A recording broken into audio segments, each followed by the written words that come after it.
ಸಮಾನ ಅವಕಾಶವನ್ನು ಕೊಟ್ಟು ಸಮಾಜವನ್ನು ನಿರ್ಮಾಣ ಮಾಡಬಹುದ್ರೆ ಯಾವ ಪ್ರಜಾಪ್ರಭುತ್ವವನ್ನು ನಂಬಿಕೊಂಡಿದ್ದೀವಿ ನಾವು, ಪ್ರಜಾಪ್ರಭುತ್ವದ ಸೌಧ ಇದೆಯಲ್ಲ ಅದನ್ನೇ ಧ್ವಂಸ ಮಾಡ್ತಾರೆ ಅಂತಕ್ಕಂಥ ಮಾತುಗಳನ್ನ 1949 ಜನವರಿ 25ನೇ ತಾರೀಕು ಹೇಳಿದಂತ ಮಾತುಗಳು.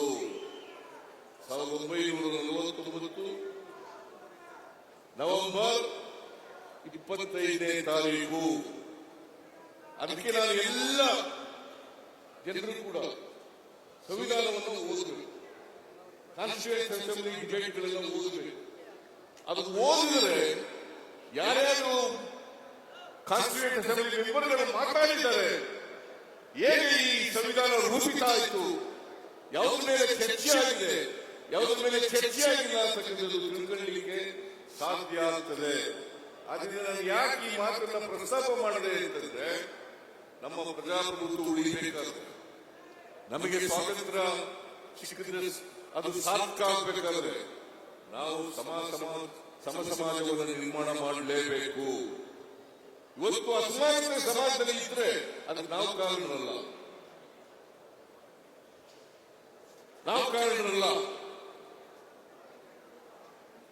ಬಹುಸಂಖ್ಯಾತ ಜನರನ್ನ ಅಕ್ಷರ ಸಂಸ್ಕೃತಿಯಿಂದ ದೂರ ಇಟ್ಟಿದ್ದೇ ಕಾರಣ.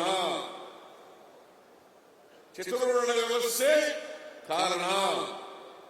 ಇದನ್ನು ನಾವು ಅರ್ಥ ಮಾಡ್ಕೋಬೇಕಾಗುತ್ತದೆ. ಈ ಚತುರ್ವರ್ಣ ವ್ಯವಸ್ಥೆಯಿಂದ ಆರ್ಥಿಕ ಸಾಮಾಜಿಕ ಅಸಮಾನತೆ ನಿರ್ಮಾಣ ಆಯಿತು, ರಾಜಕೀಯ ಅಸಮಾನತೆ ನಿರ್ಮಾಣ ಆಯಿತು. ಇದು ಬದಲಾವಣೆ ಆಗಲೇಬೇಕು. ನಾವೆಲ್ಲ ಮನುಷ್ಯರು, ಮನುಷ್ಯತ್ವವನ್ನು ಬೆಳೆಸಿರ್ತಕ್ಕಂಥ ಪ್ರಯತ್ನವನ್ನು ಮಾಡಬೇಕು. ಮನುಷ್ಯತ್ವ ಬೆಳೆಸೇ ಹೋದ್ರೆ ದ್ವೇಷದಿಂದ ಯಾವ ಕಾರಣಕ್ಕೂ ಕೂಡ ಸಮಾನತೆಯ ಸಮಾಜವನ್ನ ನಿರ್ಮಾಣ ಮಾಡಲಿಕ್ಕೆ ಸಾಧ್ಯ ಇಲ್ಲ. ಅದನ್ನ ರಾಜಣ್ಣವರು ಬರೇ ಈ ಕಡೆ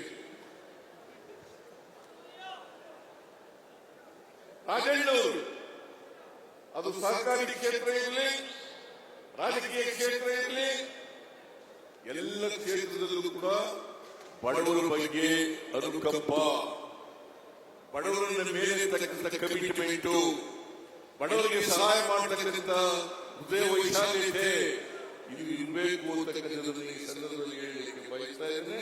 ಆ ಗುಣವನ್ನ ರಾಜಣ್ಣವರಲ್ಲಿ ಕಾಣಲಿಕ್ಕೆ ಸಾಧ್ಯ ಆಗ್ತದೆ.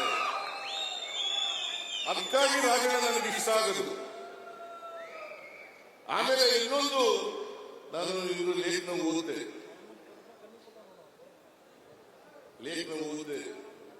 ನೀವಿಬ್ರು ಒಂದೇ ಕಾಲೇಜಿನಲ್ಲಿ ಓದಿದಂತೆ, ಗಂಗನಮಯ ಒಂದೇ ಕಾಲೇಜಿನಲ್ಲಿ ಓದಿದ್ದು. ಇವರು ಲೇಖನದಲ್ಲಿ ಒಂದು ಬರೀತಾರೆ, ಏನಪ್ಪಾ ಅಂತಂದ್ರೆ ಯಾರು ಸ್ನೇಹಿತರು ಇರ್ತಾರೆ ಆ ಸ್ನೇಹಿತರಿಗೋಸ್ಕರ ಪ್ರಾಣವನ್ನ ಕೊಡ್ತಕ್ಕಂಥ ಪ್ರಯತ್ನವನ್ನ ಮಾಡ್ತಾರೆ ಅಂತ ಮಾತುಗಳನ್ನು ಹೇಳಿದ್ದಾರೆ. ಅದು ಒಳ್ಳೆಯ ಗುಣ. ಯಾವನೇ ಸ್ನೇಹಿತ ಆಗಲಿ, ಈಗ ಅವರು ಎಸ್ಟಿ ಜನಾಂಗಕ್ಕೆ ಸೇರಿದವರು, ಇವರು ಎಸ್ಸಿ ಜನಾಂಗಕ್ಕೆ ಸೇರಿದವರು. ಜಾತಿ ಮುಖ್ಯ ಅಲ್ಲ, ಸ್ನೇಹ ಮುಖ್ಯ, ಮನುಷ್ಯ ಸಂಬಂಧಗಳು ಮುಖ್ಯ. ಅಂತ ಸಂಬಂಧವನ್ನ ಏರ್ಪಾಡು ಮಾಡಿ ಸ್ನೇಹ ಇದೆಯಲ್ಲ, ಆ ಸ್ನೇಹದ ಬಂಧನ ಇದೆಯಲ್ಲ, ಅದು ಬಹಳ ಮುಖ್ಯ ಆಗ್ತದೆ. ಆ ಸ್ನೇಹದ ಬಂಧನದಿಂದ ಅವರು ಯಾರೇ ಸ್ನೇಹ, ಒಂದು ಉದಾಹರಣೆ ಹೇಳ್ತೇನೆ. ಗಂಗಾಮಯ್ಯನವರು ಒಂದು ಉದಾಹರಣೆ. ಬೇರೆ ನಂಬದಂತ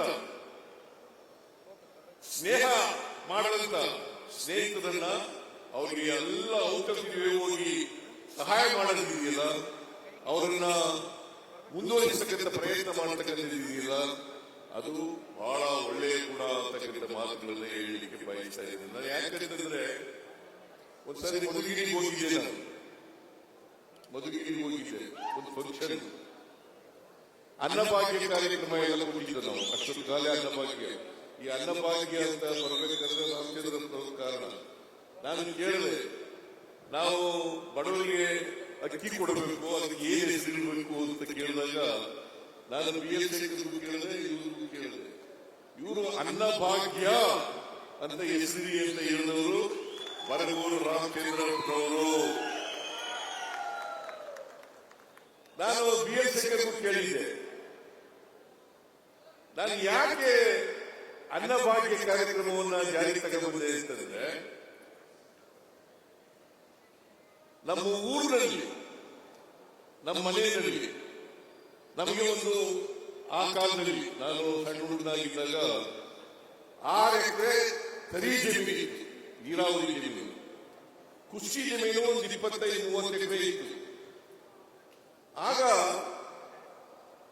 ನಮ್ಮ ಊರಿನಲ್ಲಿ ಒಂದು 10% ಕರಿ ಜಮೀನು ಇದ್ದದ್ದು, 10% ಜನರಿಗೆ. ಇದು ಉಳಿದವರಿಗೆಲ್ಲ ಕೃಷಿ ಜಮೀನು. ಈ ಕೃಷಿ ಜಮೀನು ಇದ್ದಂತ ಜನ ಬಂದು ಅವ್ರ ಮನೆಯಲ್ಲಿ ಮಕ್ಕಳಿಗೆ ಸಣ್ಣ ಮಕ್ಕಳಿಗೆ ಬೇರೆ ಆದ್ರೆ, ಜ್ವರ ಬಂದ್ರೆ, ನೆಗಡಿ ಆದ್ರೆ ನಮ್ಮ ಮನೆ ಹತ್ರ ಬರೋರು. ಒಂದು ಬಿಡಿಸ ಅನ್ನ ಕೊಡಿ ತಾಯಿ, ನಮ್ಮ ಮಗುವಿಗೆ ಜ್ವರ ಬಂದಿದೆ, ನಮ್ಮ ಮಗುವಿಗೆ ಬೇರೆ ಆಗ್ತಿದೆ ಅಂತ ಕೇಳ್ತಿದ್ರು. ನಮ್ಮ ಮಗುವಿಗೆ ನಮ್ಮ ಅವ್ವ ಗೊಡೆ ಕರೆದು ಕೊಡೋರು ಒಂದು ಬಿಡಿಸ. ನಾನು ಅದನ್ನು ಕಣ್ಣಾರೆ ನೋಡಿದ್ದೆ. ಇದು ಯಾರಿಗೂ ಪರವಾಗಿ ಎಲ್ಲರ ಮನೆಯಲ್ಲೂ ಕೂಡ. ಯಾಕಂದ್ರೆ ನಾವು ಅವತ್ತು ಐದೋ ರಾಜನಿಗೆ ಅನುಭವ ಇದೆಯೋ ಗೊತ್ತಿಲ್ಲ, ಪರಮೇಶ್ವರಿಗೆ ಅನುಭವ ಇದೆಯೋ ಗೊತ್ತಿಲ್ಲ, ಬರಗೂರು ರಾಮಚಂದ್ರಪ್ಪನ ಅನುಭವ ಇದೆಯೋ ಗೊತ್ತಿಲ್ಲ. ನಾವೆಲ್ಲ ಅನ್ನ ಉಂಟಿದ್ದು ನೆಂಟರುಗಳು ಬಂದ್ರೆ ಹಬ್ಬದ ದಿನಗಳಲ್ಲಿ ಮಾತ್ರ. ನೆಂಟರುಗಳು ಬಂದ್ರೆ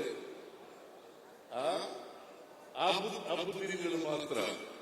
ಆಗ ನೆಂಟರು ಬಂದ್ರೆ ಕೋಳಿ ಕುಯ್ಯೋದು. ಆ ಕಾಲದಲ್ಲಿ ಕೋಳಿ ಮಾಂಸ ಸಿಕ್ಕದೆ ಒಂದು ದೊಡ್ಡ ಖುಷಿಯ ನಮಗೆ.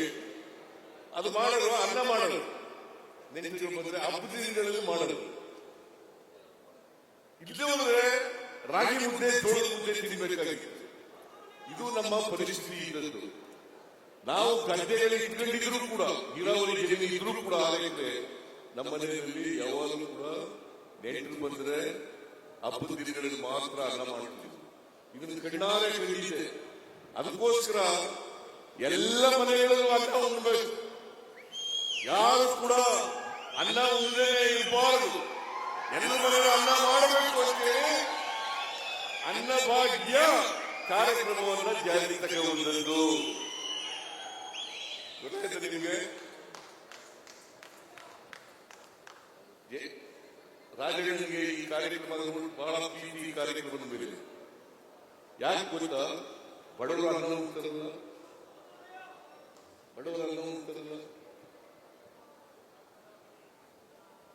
ಎಲ್ಲರ ಮನೆಯಲ್ಲೂ ಅನ್ನ ಮಾಡ್ತಾರಲ್ಲ. ಈಗ 10 kg ಮಾಡಿದ್ದೀವಿ, 5+5 10 kg ಮಾಡಿದ್ದೀವಿ. ಈ ಕಾರ್ಯಕ್ರಮ ಮಾಡಿದಾಗ ರಾಜಣ್ಣ ಸಲಹೆ ಕೊಟ್ಟರು. ಏನಂತ ನೋಡಿ ಸರ್, ಅನೇಕ ಜನ ಮಕ್ಕಳು ಚಪ್ಪಲಿ ಇದೆ ಬರ್ತಾರೆ ಸ್ಕೂಲ್ಗೆ ಚಪ್ಪಲಿ ಇದೆ ಬರ್ತಾರೆ. ನಾನು ಪ್ರೈಮರಿ ಸ್ಕೂಲ್ನಲ್ಲಿ ಇರುವಾಗ ಚಪ್ಪಲಿ ಇದೆ. ನಾನು ಹೈಸ್ಕೂಲ್ ಸೆಕೆಂಡ್ ಇಯರ್ ಹೋದಾಗ ಚಪ್ಪಲಿ ಹಾಕಿರೋದು. ಅಲ್ಲಿವರೆಗೆ ಬರೀ ಕಾಲದಲ್ಲಿ ನಡೀತಾ ಇದೆ. ಹೈಸ್ಕೂಲ್ ಸೆಕೆಂಡ್ ಇಯರ್ ಇರುವಿ ರೋಡ್ನಲ್ಲಿ ಒಂದು ಅಂಗಡಿ ಇತ್ತು, ಚಪ್ಪಲಿ ಅಂಗಡಿ. ಆ ಚಪ್ಪಲಿ ಅಂಗಡಿ ಒಲಿಸಿಕೊಂಡು ಟೈಲ್ ಚಪ್ಪಲಿ, ಅದು ಏನು 3 ವರ್ಷ ಅರಿವೇ ಒಂದು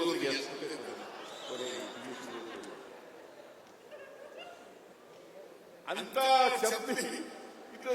ಅದಕ್ಕೆ ರಾಜಣ್ಣ ಹೇಳಿದ್ರು, ಬಹಳ ಜನ ನೀವು ಶ್ರೀಮಂತರ ಮಕ್ಕಳು ಶೂ ಹಾಕಿ ಬರ್ತಾರೆ, ಟೈ ಹಾಕಿ ಬರ್ತಾರೆ, ಯೂನಿಫಾರ್ಮ್ ಹಾಕಿ ಬರ್ತಾರೆ. ಇವರು ಪಾಪ ಬಡವರ ಮಕ್ಕಳು ಅವರು ಶಾಲೆಗೆ ಬರ್ಬೇಕಾದ್ರೆ ಕಷ್ಟ. ಮನೆಯಲ್ಲಿ ಬ್ರೇಕ್ಫಾಸ್ಟ್ ಇರಲ್ಲ. ಈಗ ನಾವೆಲ್ಲ ಬೆಂಗಳೂರು ತಿರುಮರಿ, ಬೆಂಗಳೂರು ರಾಗಿ ಮುದ್ದೆ ಅಥವಾ ಜೋಳದ ಮುದ್ದೆ ಮಜ್ಜಿಗೆ ಕಲಸಿದ್ದು ಊಟ ಮಾಡ್ಕೊಂಡು ಬರ್ತಿದ್ದವು, ಶಾಲೆಗೆ ಹೋಗ್ತಿದ್ದವು. ಬಡವರ ಮಕ್ಕಳು ಪರಿಕಾರದಲ್ಲಿ ಬರ್ತಾರೆ.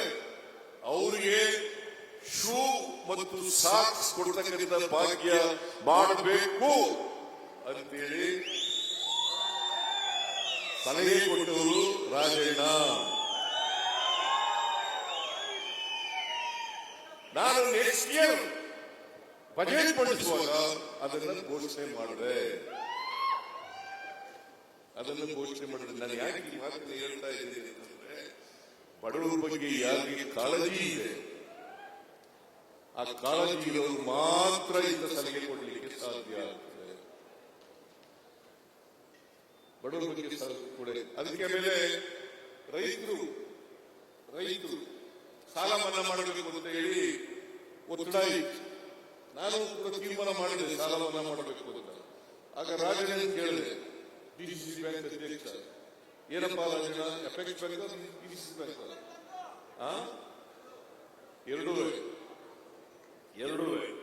ರಾಜಣ್ಣ ಕೇಳಿದೆ, ನೋಡಪ್ಪ ರಾಜಣ್ಣ, 50,000 ರೂಪಾಯಿವರೆಗೆ ಸಾಲ ಮನ್ನಾ ಮಾಡಬೇಕು ಅಂತ ಇದ್ದೀನಿ, ಏನ್ ಮಾಡಬೇಕು ಅಂತ ಕೇಳಿದೆ. ಮಾಡಿ ಅಂತ ಹೇಳಿ ಅದನ್ನೆಲ್ಲ ವಿವರಣೆ ಕೊಟ್ಟಿದ್ದು ರಾಜಣ್ಣ.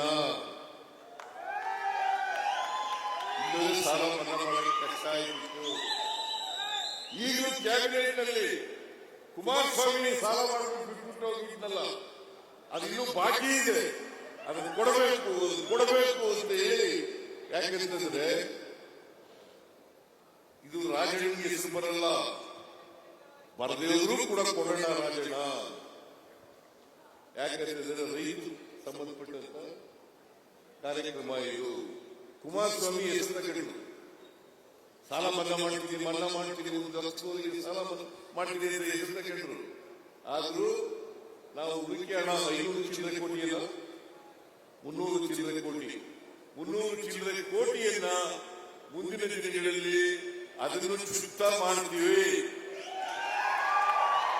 ನಾನು ಸಣ್ಣ ಮನ್ನಾ ಮಾಡಿದಂತ ಬಡ್ಡಿ ಸ್ವಲ್ಪ ಹಣ ಉಳಿಸಲಿತ್ತು, ಆ ಹಣನು ಕೂಡ ಮನ್ನಾ ಮಾಡತಕ್ಕಂಥ ಆ ಹಣನು ಕೂಡ ತೀರಿಸಿಕೊಟ್ಟಿದ್ದೇನೆ. ನಾನು ಯಾಕೆ ಈ ಮಾತುಗಳನ್ನ ಹೇಳ್ತಾ ಇದ್ದೀನಿ ಅಂತಂದ್ರೆ, ರಾಜಣ್ಣ ಯಾವಾಗಲೂ ಕೂಡ ನೇರ ನಡೆ ನುಡಿಯವರು, ನಿಷ್ಠುರವಾಗಿ ಮಾತಾಡತಕ್ಕಂಥದ್ದು. ಬಹುಶಃ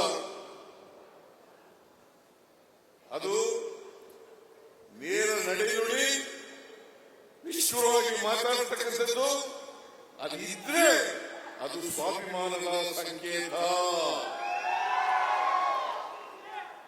ಯಾರಿಗೆ ಸ್ವಾಭಿಮಾನ ಇರ್ತದೆ ಅವರೆಲ್ಲರೂ ಕೂಡ ಮೇಲೆ ಬರಲಿಕ್ಕೆ ಸಾಧ್ಯ ಆಗ್ತದೆ.